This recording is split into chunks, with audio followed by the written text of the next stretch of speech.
My family took us hiking that day. Without warning, my parents and sister pushed me and my 6-year-old son off a cliff. Dazed and broken, my son whispered, "Mom, Mom, don't move yet." We chose to pretend we were dead. And when they left, my son told me what my sister said, and I froze in horror. Willowbrook, Ohio, was a small town where the beauty of the seasons changed quietly.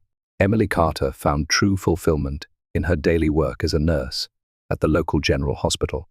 Her routine consisted of sending her 6-year-old son, Noah, off to school in the morning, finishing her shift at the hospital, and then waiting for her husband, James, who worked as a construction site supervisor, to return home. "Mom, look. I drew this at school today."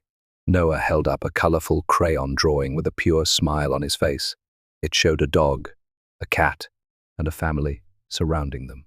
Emily gently stroked her son's head as she pinned the drawing to the refrigerator. "That's a lovely picture, Noah. Dad will be so happy when he sees it." However, lately, James hadn't been showing as much interest in his son's artwork as before. About 6 months ago, changes had begun to appear in him, with the excuse that work was busy. He was coming home later and increasingly spending weekends away from home, saying he had to go to work. Emily's parents, William and Margaret Thompson, lived in a quiet residential neighborhood in the same town. Now retired, their greatest joy was spending time with their grandson, Noah at least. That's how it appeared. Sarah, Emily's sister, also participated in the monthly family dinners. Sarah had found success as a sales representative for a major furniture manufacturer in Columbus, enjoying her single and free lifestyle. She was a stark contrast to her sister's domestic life. "Emily, what do you think of this children's chair? It's from our new line, and it's selling really well." Sarah had spread out the latest product catalog at last month's family dinner. At that moment, Emily thought she caught Sarah giving James a special look, but she convinced herself it was just her imagination. "It's lovely. I'm sure it would be perfect for Noah." That night, as usual, Noah was cuddling with his grandparents, sitting on William's lap as he read a picture book. However, Emily had noticed Sarah giving Noah cold glances several times. It was momentary, and she thought she might have been mistaken, but something about it left her with an uncomfortable feeling. On the drive home, James was silent. When Emily asked, "What's wrong?" he replied, "I'm just tired." Noah had fallen asleep in the back seat. "Dad, are you busy lately?" To Noah's question, James answered briefly through the mirror, "Yes, we have a big project." The following week, William called. "Emily, how about going hiking with the family this Saturday? Sarah will be there too. Let's all enjoy nature together for the first time in a while." "That sounds nice. Noah will be thrilled." Emily suggested it to her husband. Surprisingly, James, who would normally decline, saying, "I have work," answered, "Let's go." Noah, who loved nature, was excited about the family hiking trip. "Yay. We're going to the forest. Will we see animals too?" However, the day before departure, James called.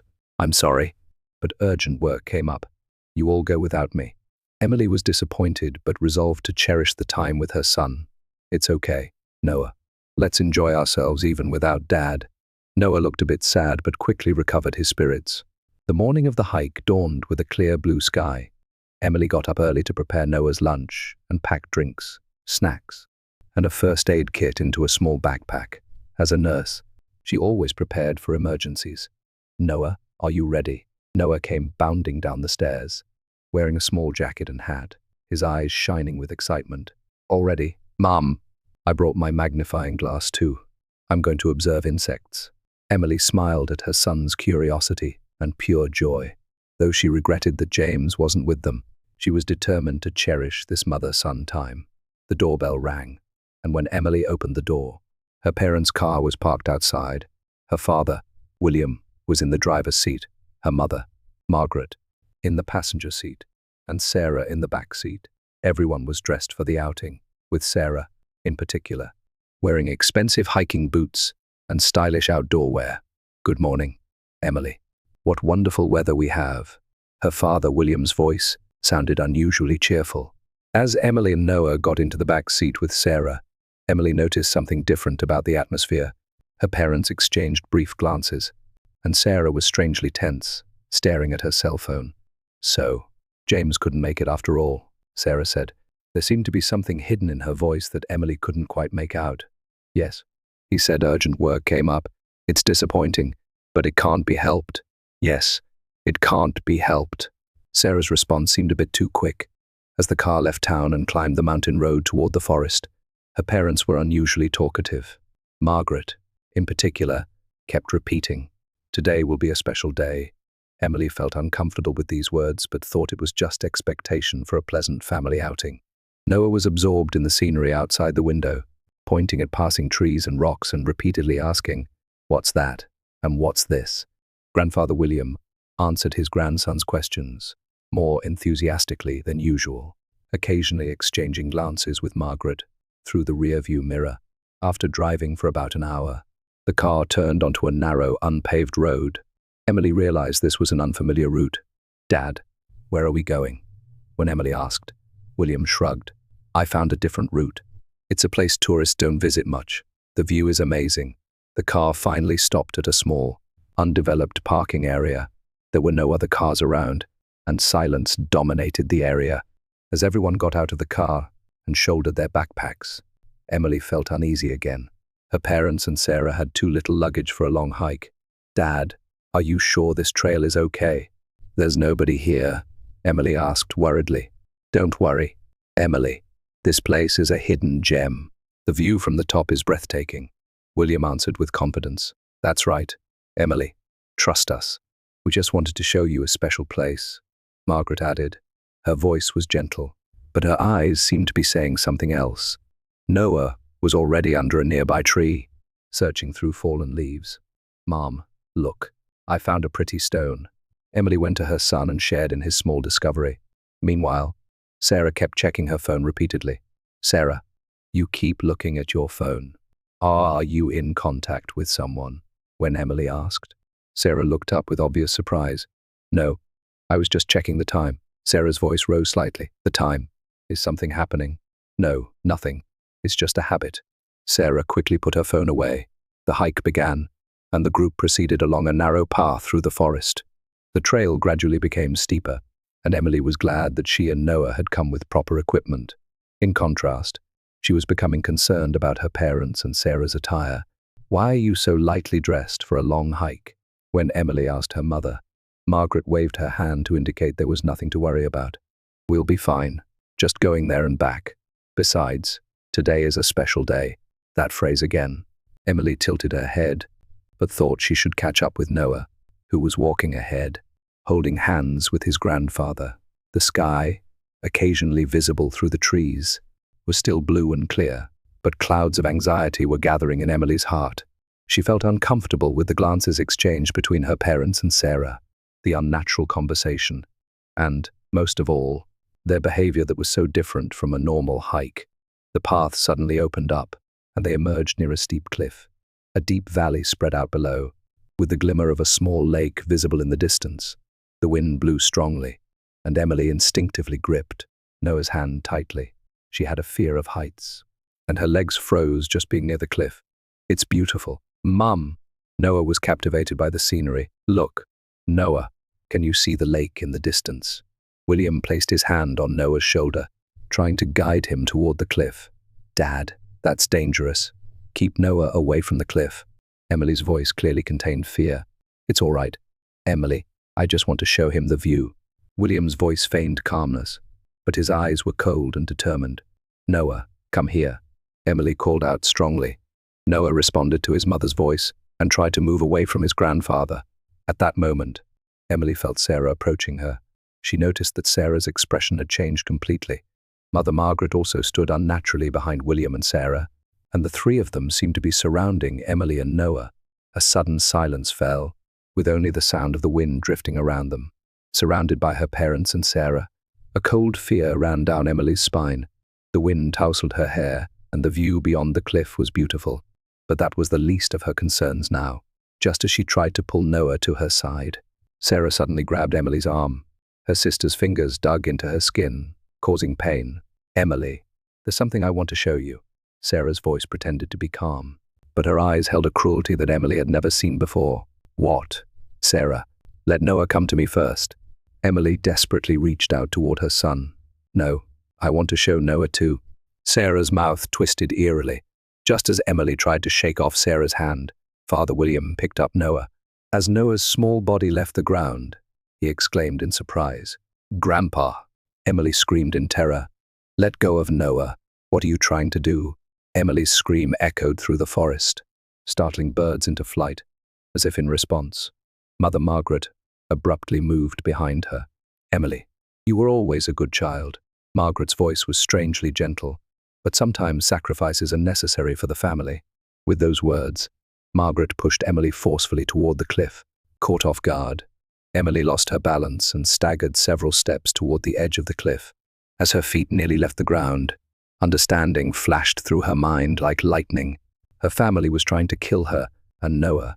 Before her eyes, frozen with fear, Father William made a motion as if to throw Noah toward the cliff. Noah's scream pierced Emily's ears. "Mom!" That voice awakened the maternal instinct dormant within Emily. Forgetting even the danger to her own life, she desperately lunged to grab and hold her son. The moment her fingers touched Noah's jacket, Sarah pushed her strongly from behind. "Why?" Emily's scream vanished into the sky. Emily and Noah fell from the cliff. During the fall, Emily instinctively held Noah tight, shielding her son with her body. The two of them tumbled down, hitting trees and rocks along the cliff face. Sharp pain shot through Emily's entire body, and her vision flickered. "Noah, Noah," calling her son's name, she curled her body to somehow protect him. Each impact assaulted her back, shoulders, and legs, but she never let go of Noah. With a final major impact, they were violently slammed to the ground. Intense pain shot through Emily's body, and for a moment, she nearly lost consciousness. But the desire to ensure her son's safety pulled her back from the sea of unconsciousness. When Emily opened her eyes, Noah was trembling slightly under her body. Her entire body screamed with pain, and her right leg and left arm had become immobile. They were probably broken. But strangely, Noah, protected by her body, seemed to have escaped serious injury. "Noah, are you okay?" Emily's hoarse voice was barely audible. Noah answered in a small, trembling voice. "Mom, are you okay? Noah, are you hurt?" Emily desperately tried to check her son's body. "It hurts a little, but I'm okay." Noah's voice was shaking but steady. Voices could be heard from the cliff above. Emily looked up, taking great care not to move her neck.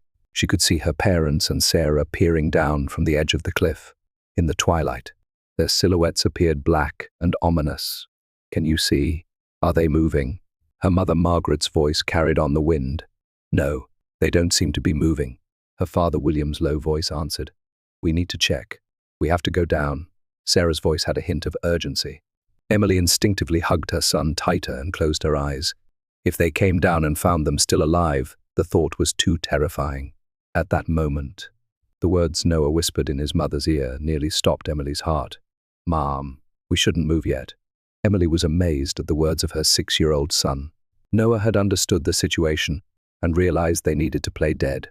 Despite her surprise at her son's wisdom, Emily did as he suggested. She remained still, and Noah likewise remained perfectly still in his mother's arms. After a moment of silence, Sarah's voice was heard again from the cliff above. The wind had grown stronger, and mixed with the sound of swaying trees, their conversation reached them in fragments. "It's too dangerous to go down. They don't seem to be moving anymore." Sarah's voice had a strange relief mixed in. "Let's leave them as they are. Nobody will come here." Father William's voice was calm, as if they were discussing a mere accident cleanup. "I really never thought it would come to this." Mother Margaret's voice sounded slightly shaken. However, it wasn't guilt but rather anxiety about the change in plans. And then Sarah's next words froze Emily's heart. "Don't regret it now. James and I are free. We'll get the insurance money, and the obstacles are gone. We never needed that child in the first place." Emily couldn't believe her ears. Her husband, James, and her sister, Sarah, and insurance money.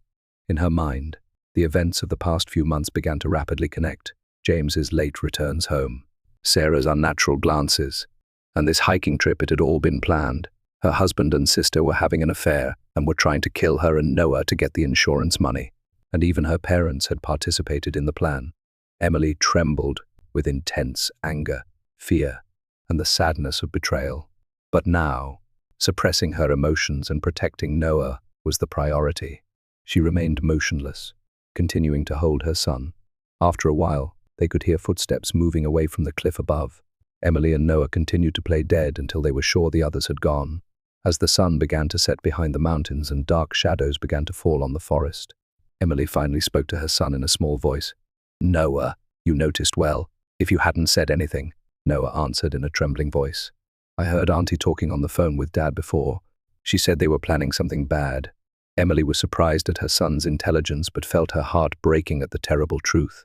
Noah had already noticed something was wrong, and now he had nearly become a victim of that horrifying plan to somehow save themselves. Emily tried to take out her cell phone, enduring the pain. However, the phone had been shattered by the impact of the fall. Looking around, they were in a deep valley. There was no sign of people from above, and the path leading down was unclear. Once the sun set, the situation would become even more difficult. "Noah, listen, we need to get out of here, but I can't move my body. Can you walk?" Emily checked her son's condition. Noah bravely answered, "Yes, Mom, I'll go get help." "No, I can't let you go alone. Let's move together, little by little," Emily decided. No matter how painful it was, she couldn't leave her son alone, especially now after being betrayed by her family. A life or death escape awaited Emily and Noah. But as she gripped her son's small hand, she strengthened her determination to survive. They had been betrayed by their family and brought to the brink of death, but supporting each other, they took their first step forward, enduring pain and fear to somehow survive. Emily and Noah slowly made their way down the steep slope below the cliff. Emily's right leg and left arm were in severe pain, probably broken. She bit her lip to endure the pain while moving little by little, relying on Noah. "Mum, it's flatter over here." Noah went ahead of his mother, looking for a safe path with bravery and calmness beyond his 6 years. Noah was helping his mother, sometimes gathering branches from the surrounding trees to make a makeshift crutch for Emily. "Noah, tell me if you get tired. We can rest." "Okay." Emily worried about her son. "I'm fine, Mom. I'm strong," Noah answered, puffing out his chest. In that small back, Emily felt an incredible reliability that nearly moved her to tears. By moonlight, they continued walking through the forest for hours. Emily's watch was still working and showed it was past 11 p.m. Noah looked tired but never complained. "Let's rest a little." Emily sat down under a large tree. Noah sat next to her, nestling in his mother's arms. "Mum, will Dad not come back anymore?" Noah's small voice echoed in the darkness. Emily was at a loss for words. How could she explain that her husband had tried to kill them, that he was having an affair with her sister, that it was for insurance money? How could she make a 6-year-old child understand these things? "Noah, Dad," Emily carefully chose her words. "Dad won't be able to live with us anymore, but it's okay. I'll always protect you." Noah nodded silently and snuggled closer to his mother. "Grandpa and Grandma too?" "Yes, them too. Aunt Sarah said she and Dad would go somewhere together after we were gone." Emily stroked her son's head, holding back tears. Noah had understood the situation from the adults' conversations. Her heart ached that such a burden had been placed on such small shoulders. "But it's okay. We're alive, and we'll always be together," Emily said firmly. After a short rest, they began walking again. By daybreak, they finally reached the main hiking trail where people passed. In the morning light, the mother and son, covered in sweat and dirt and full of wounds, caught the eye of a middle-aged couple hiking there. "Oh my, are you all right?" The man rushed over. "Please help us. We fell from a cliff." Emily was finally able to ask others for help. The man's wife immediately called an ambulance, and Emily and Noah were wrapped in blankets and given water. They were kind enough to share their hiking food and stayed with them until the ambulance arrived.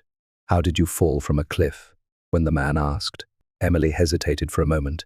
"I'll tell the police everything later," was all she answered.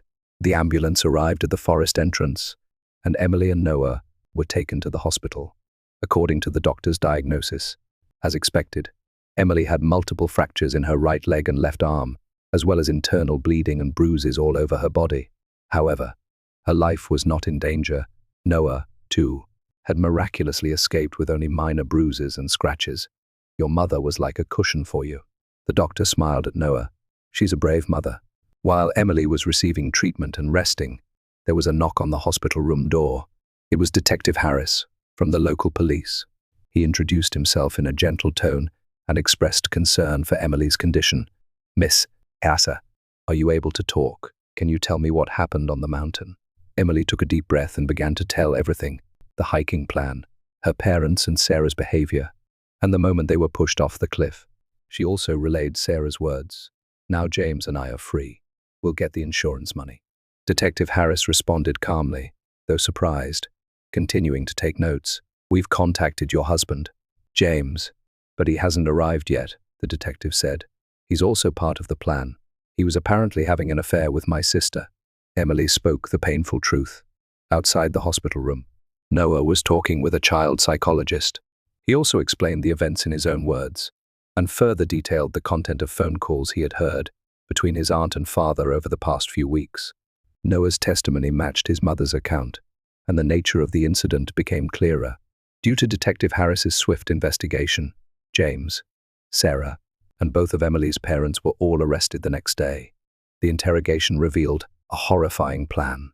James and Sarah had been in a secret relationship for 2 years and had planned to kill Emily to obtain her $3 million life insurance policy. They had planned to eliminate Noah as well, since he could potentially be a witness. Emily's parents had been promised $500,000 by James to participate in the plan. The trial began, and Emily had to face her husband and family. She appeared in court in a wheelchair, but stood at the witness stand with strong determination.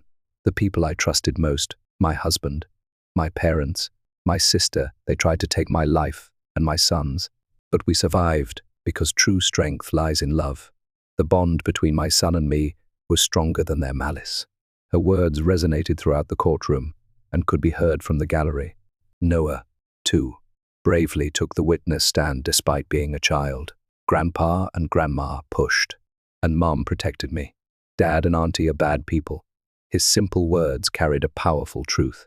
In the defendant's box, James and Sarah hung their heads, but Emily's parents tried to stand up to say something. However, they were forced into silence by the judge's restraint. As a result of the trial, James, Sarah, and both of Emily's parents were all found guilty. James and Sarah received 25-year prison sentences for attempted murder, and Emily's parents were sentenced to 15 years. When leaving the courthouse, Emily was now using crutches. Her body was gradually recovering, but the wounds in her heart didn't seem likely to heal easily. Nevertheless, she gripped Noah's small hand firmly, determined to move forward step by step toward a new future. "Mom, what are we going to do now?" Noah asked. "A new beginning. Noah, we're going to start a new life.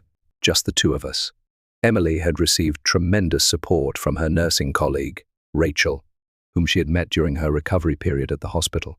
Rachel herself was a domestic violence survivor and deeply empathized with Emily's situation. "Emily, I'm moved by the strength of you and Noah. What are you going to do now?" Rachel asked. "I haven't decided clearly yet, but I think Noah and I need a new beginning. My sister lives in Colorado. Her town is a wonderful place. It might be perfect for a new start." Emily began to seriously consider Rachel's suggestion. Noah was also positive about going to a new place.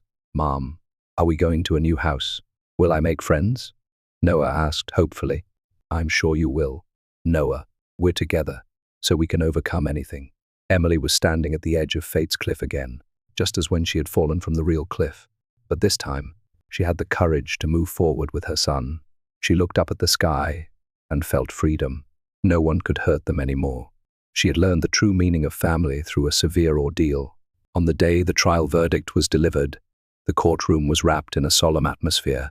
Emily sat quietly, waiting for the judge's words. Next to her, a social worker accompanying Noah. When the verdict was read, a moment of silence flowed through the courtroom. But suddenly, James stood up and shouted at Emily, "It's your fault. You ruined everything." Sarah shouted just as loudly, "I'm more suitable for James than you. That child is weak and useless, just like you."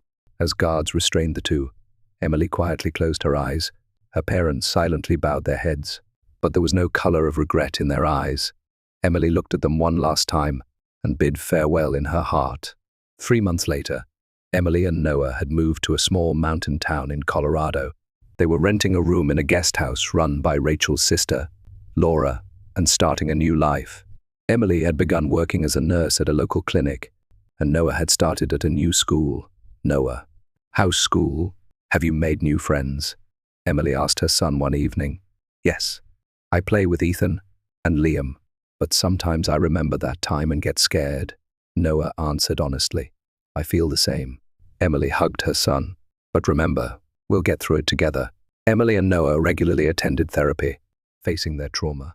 Sometimes they were haunted by nightmares, but they felt they were healing little by little. One day, the principal of the town's elementary school, Michael Evans, visited the clinic. He had come to report on Noah's progress at school. Your son is truly remarkable, to be so positive and caring, despite everything he's been through. Emily smiled. Thank you. Noah is my pride. Over the next few weeks, Michael occasionally stopped by the clinic. He was kind and showed genuine interest in Emily and Noah. Emily gradually began to open her heart to him. Meanwhile, in a distant prison, the bonds of the former family had completely collapsed. The relationship between James and Sarah had developed cracks in prison life, and Emily's parents continued to justify their actions. They never reached true repentance, but rather deepened their hatred. A year later, on Noah's 8th birthday, Emily held a small party. Laura, Rachel, Michael, and school friends attended the party. The house was filled with cake, presents, and the laughter of children. Michael stood next to Emily and spoke quietly. Emily, I'm truly impressed by the strength of you and Noah. You've taught me that there are things more precious than blood ties. Emily gazed out the window at the sunset over the distant mountains. We've learned that family is something you choose. True family exists where there is love, trust, and respect. She turned her eyes back to her son's smiling face. From the terror and despair of being thrown off a cliff, they had climbed up together, hand in hand, and were now finding new bonds, a new family. Emily was certain true family is not about blood ties, but about bonds of love that protect and support each other. And she and Noah were living proof of that.